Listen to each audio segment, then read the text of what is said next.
How much more do I need to retire? That's one of the most common questions that we get, believe it or not.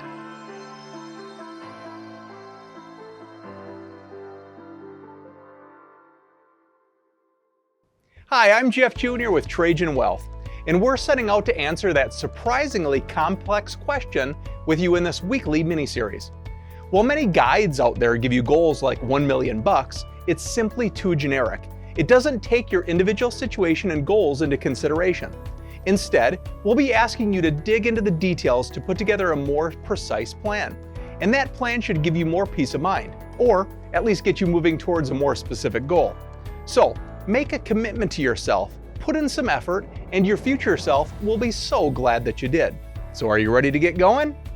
Bust out those pens and pencils or a vision or dream board if you have one, because we're going to be starting with your end goals first. Now, many factors affect how long your money is going to last, like your health. But in addition to that, your ideal retirement savings amount is also determined by your personal goals for retirement. Do you plan to downsize, move to a small cabin on a mountain lake, and spend the next 20 years fishing? Or do you have your heart set on traveling the world?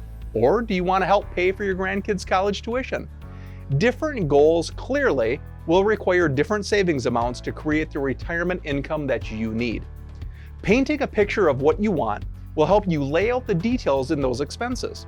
And we'll focus on expenses first, because although a lot of guides focus on replacing between 70 and 85% of your pre-retirement income, that's not necessarily helpful if your income changes. What if you're already in the early stages of your career and earning less now than what you will earn in a few years? What about an income drop if you make a career change? You see my point. Calculating expenses is a much better way to build your framework for your plan. So your homework this week is to think ahead. What do you think your retirement's going to look like? And then think a little bit about the expenses and what that could entail. For example, if you downsize, are you going to have a mortgage on your new, smaller home? If expenses like childcare or commuting and buying business clothes go away, would that money go to travel now? Jot down your goals, your notes on expected costs, and we'll create a worksheet in the next episode.